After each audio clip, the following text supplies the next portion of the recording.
Today, we become legends. Hey, my name's Inter, welcome back to the channel. Today I've got another top 5 video for you. Well, I suppose it's technically a top 25, but yeah, as I'm sure you know if you can read, which I know is a lot to expect from Smite players, today we're going to cover the top 5 abilities for every slot in Smite, including passives. Be sure to subscribe to the channel if you enjoy these top 5 videos, but this will probably be a long one, so without further ado, let's jump in with the top 5 passives.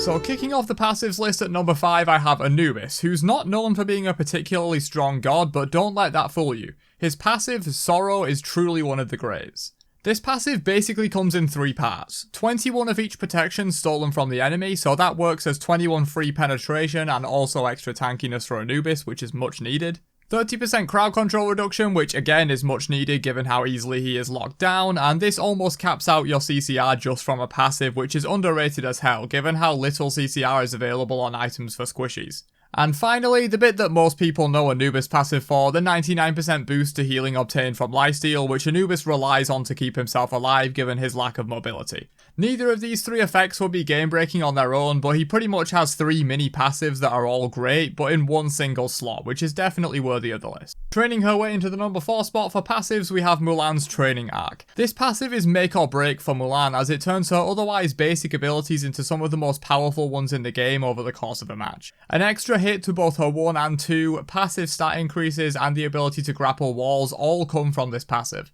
Not to mention the extra 2-second cooldown refund every 10 seconds that's tagged onto this as well. Much like Anubis from before, this passive does so many smaller things that are all great and turns Mulan into a force to be reckoned with once she masters all of her abilities using this system. The competition is heating up at number 3 as we have Sol's Unstable Manifestation. Despite many nerfs since release to this ability, it still remains one of the strongest passives in the game, providing up to 30% attack speed, a 25% boost to magical power, and 15% extra basic attack damage when at max heat. This passive alone turns Sol into a viable basic attack mage, and no other passive can compete with this in terms of raw stats. Well worthy of a top 3 placement in my opinion. Breaking into the top 2 though, we have Kali's Marked for Death passive.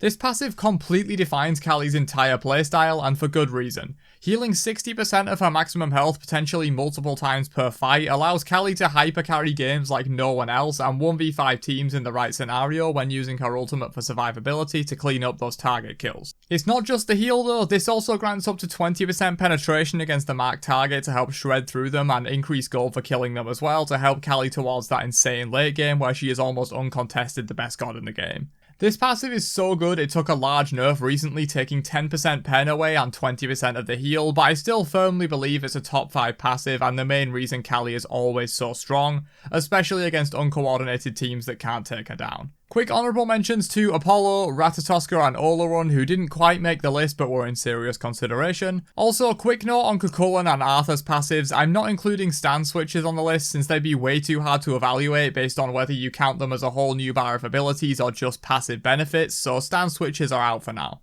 But my pick for the overall best passive in Smite goes to Yamoja's Omi. Much like Kali's passive before this, Omi completely defines Yamoja's playstyle, and it's the reason she's so strong at pretty much all times in all metas as long as you can play her well. This passive violates a core mechanic of Smite being ability cooldowns and allows Yamoja to dump as much value onto the battleground as she wants in as little time as she wants, and allows her to do things that no other god can. It really is that simple. Before the nerf to Kali's passive it was in consideration for being better than this, but afterwards I think definitely Yamoja's Omi takes the spot for the best passive.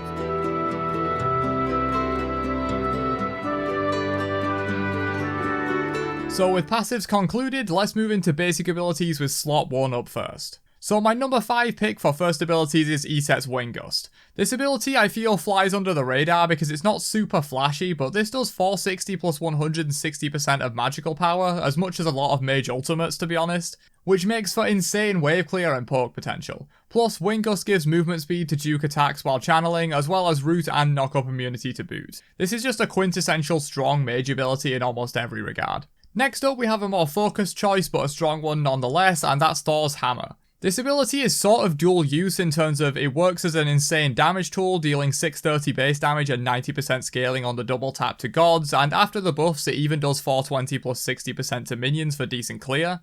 But it also has the teleport aspect that doubles up as Thor's main mobility. This confirms beautifully off his wall and ultimate too, which just adds to how strong this ability is within Thor's kit. In a similar vein, at number 3 we have Giannis's Portal. This ability is also dual use, working as both damage and CC to set up his 2 or ult, as well as one of the best movement abilities in the game. Being able to teleport through almost any wall on a 12-second cooldown that becomes 7.2 seconds with max CDR is just crazy good, and is a huge reason Giannis is so slippery. Definitely top 3 for me. Breaking into the number 2 spot, we have Erlang Shen's Spot Weakness, which is hands down one of the best steroids in the game after the rework. A solid amount of extra damage on each basic attack, 20% lifesteal and 21% damage reduction to enemies' hits, and the cherry on top, it has an extremely low effective cooldown because of the 1 second refund each time you basic attack an enemy while this is on cooldown. Given Erlang Shen's faster than average swing chain, this comes off cooldown in a matter of a few seconds if you're sticking to someone with basic attacks, and turns this ability from amazing into busted. Quick honourable mentions to Ares Shackles, Susanoo Stormcatter, Medusa's Viper Shot, and Jing Chen's Furious Roar, but without further ado, let's get into number 1. And at number 1 I have another steroid, but this time it's a spicy call, and that's Ishtar's 1. Now keep in mind that Ishtar is a very recent release as of making this video, and I could be overestimating her 1, but to me it just seems like the perfect hunter steroid. Each option is great, and bundling all 3 into one ability is just insane. The AoE shot is amazing for wave clear and pinging enemies over walls, the spread shot is optimal for up close damage, and the extra range shot allows her to outrange almost every other hunter in the game and poke from the safety of her own backline without ever stepping a foot out of position. As I said, I could be overreacting to how strong this is given how new Ishtar is at the moment, but this ability just seems busted to me.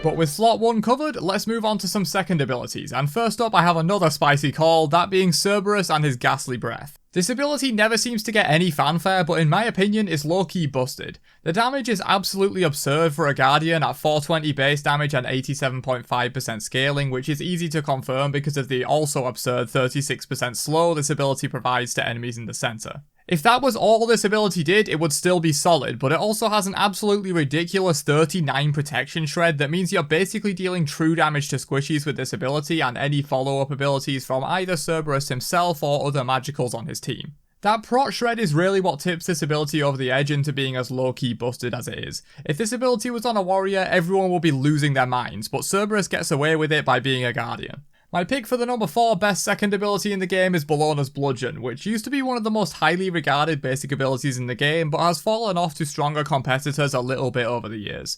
However, you can't deny the power of this ability. It hits hard, dealing 465 plus 85% of power to just a single god, and even more if you hit a multi-man spin before the slam.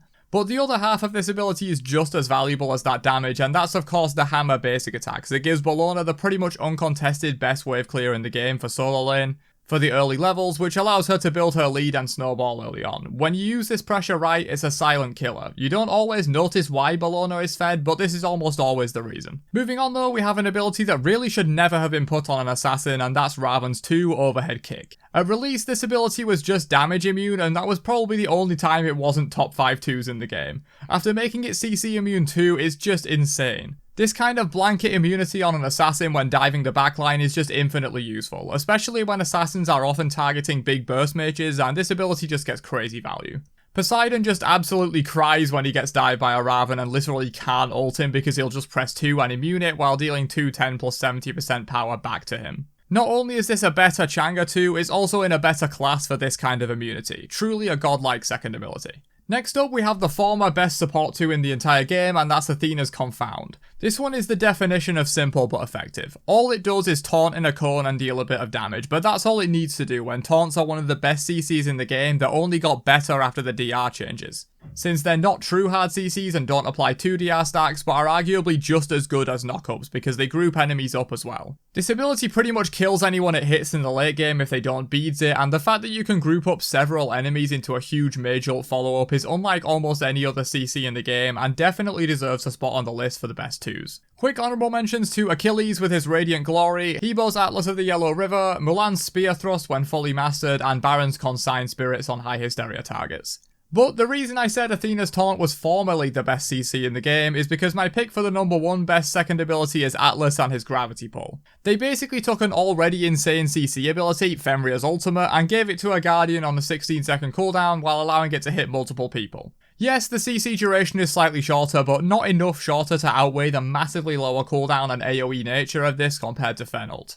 Much like Athena Taunt, this is a beads or die ability if you get hit by it, and it can be as low as a 9.6 second cooldown with full CDR. This ability is Atlas's only real CC, but boy does it make enough of an impact for him still to be a major threat as much as any other Guardian in that regard. Just an insane second ability for sure.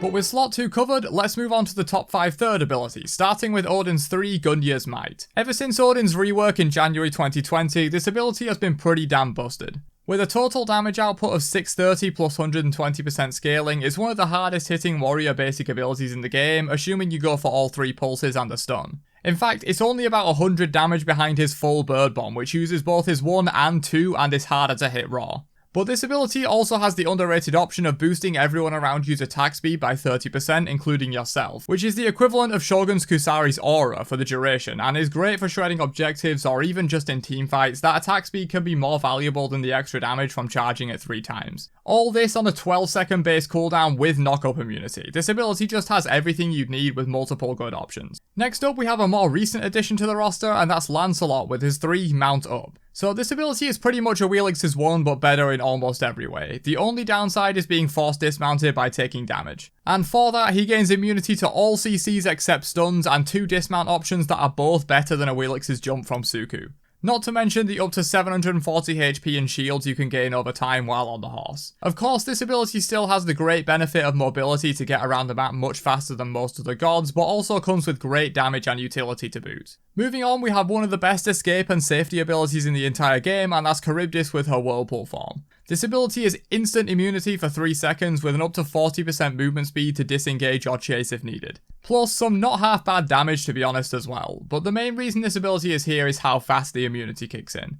This is the ultimate get out of jail free card in almost any situation, which on a hunter is crazy. A safe hunter is a powerful hunter. You can't do damage if you're dead, and Charybdis survives things that most other hunters would simply die to because of this ability, and that can't be overstated. My number 2 pick for the best third ability in the game is Achilles' Combat Dodge, which may seem like a simple ability on the outside, but when you factor in AA cancels and the juking potential, I think this ability truly deserves the number 2 spot. This ability itself deals 380 base and 90% scaling, which is solid but nothing crazy. However, you basically have to add on 2 extra basic attacks worth of damage to this because of how crazy good the AA cancel is for each hit.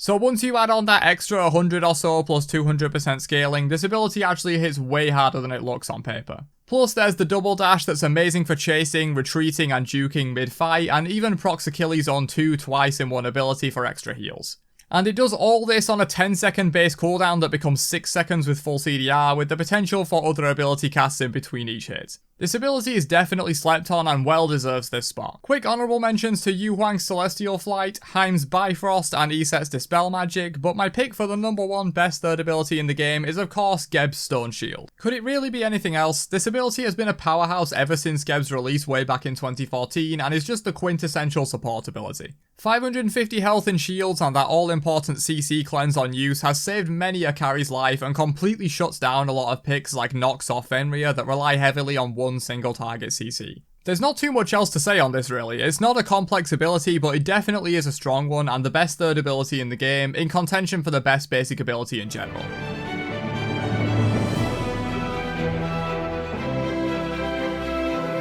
But finally, we've made it to the ultimates. I'll preface this by saying this was the hardest section to choose given ultimates are specifically designed to be super powerful and there were way more than 5 that I considered for this list. But ultimately I had to choose just these 5. But without further ado, let's jump in with the best of the best. So at number 5 I have Terra's Earthen Fury. When this was global it would have ranked even higher, but even with the change to make it more localized, it still has an enormous area of effect and can easily hit most of your team and most of the enemy team in a fight once it breaks out. And the sheer amount of value you get from this ability per target is insane. 5% less damage on allies and 5% more on enemies for 10 seconds, 400 plus 60% scaling in damage to enemies, and 640 plus 70% scaling in healing to allies.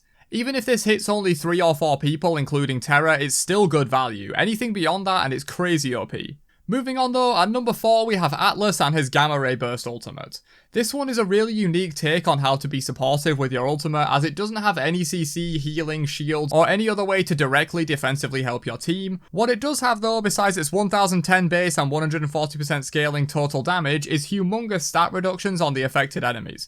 This ability can reduce protections by up to 50% and power by up to 20%. 50% protection shred is just absolutely ridiculous and makes even tanks feel like squishies when getting hit by Gamma Ray Burst for its full value. Atlas can also hold you into this using his 2, which we mentioned earlier, which even adds to the power level. Nemesis ult was long considered premium because of its ability to shred protections, and that only does 25% on a single target. This does 50% on a fairly large AoE and does power as well. I feel this ability doesn't get the credit it deserves because it's not obvious how much work it's doing in fights. If you get hit by a huge CC or saved by a Geb shield, it's very obvious what happened, but you don't get an obvious indication that your protections have been all but deleted from you by this ability, and I feel like it flies under the radar a little bit because of that. Super strong ability and well deserving of the number 4 spot in my opinion. Speaking of those abilities that are super obvious how strong they are, at number 3 we have Khepri's ultimate Scarab's Blessing. A revive is a revive, simple as that. In a similar way to Geb Shield, this is just a premium supportive ability that can keep allies alive better than literally anything else in the game. I mean, they straight up can't die while this is on them. Even if it's played around and waited out, you still have to deal with a souped up damage dealer for 5 seconds before the ult wears off and you can kill them. And really good Khepri players can time the ult so the enemy team has almost no time to react and you can get a guaranteed revive. This ult also lets your teammates play in a way they simply couldn't without it by diving deep into the enemy backline, tower diving, making generally more risky plays, sometimes even with the intention of dying but trading themselves for a kill and then being Khepri ulted back to safety in the backline. This ability just does things no other Smite ability can and will always be strong because of that. On that topic, Janus's Through Space and Time has a similar vibe in that no other ability in the game can do what it does. That cross-map rotation potential for the entire team is rivaled only by Horus, who does it worse in my opinion. Now yes, this ability has solid damage and is great for engaging through walls into his 2 for his burst combo or sniping objectives, but the main reason it's this high up on the list is for the global rotation potential, as it allows you to make plays everywhere on the map at a moment's notice. You have to play very different versus a good Janus, as his whole team could show up out of the blue and punish you for overextending or trying to sneak an objective away from his team. Nothing really compares in terms of the rotation potential of this ability. So as I said at the start, it was extremely hard to choose just 5 ults given how considerably strong a lot of them are, so I have a fair few honourable mentions here. Fafnir and Cthulhu for their incredible new abilities they get, even if only for a short time. Poseidon for arguably the best straight up kill ultimate in the entire game. Hunbats for one of the best CC ultimates in the game. Ao Kuang for an amazing execute with a heal and re-engage afterwards. And finally, Baba Yaga, whose ultimate just does way too much stuff to not mention here. But finally, the best ultimate in the game, in my opinion, is the Morrigan. Yeah, you might think this is a bit of a cop-out, and if so, just take Janus as my top pick, but I feel like I shouldn't just not include Morrigan ult because of the way it works. At the end of the day, it's an ult and it's insanely strong. I think it deserves this spot. Not only can you select one of 9 other ultimates to perfectly fit the situation, you also get the basic kit of the Chosen God as well. While it takes an insane amount of knowledge and game sense to maximize this ability's value, when you do see a truly great Mori player ulting into several different gods throughout the match to fit the situation, it can seem unstoppable. Anything you can do, she can do better, and when used right, Mori's ult is truly the best in the game. But that's all I got for the top 5 best abilities for every slot, including passives in Smite. Let me know what you think of my placements down below, and don't forget to drop a like before you leave. I'll catch you guys in another one later on. Have a great day, and peace out, you nerds.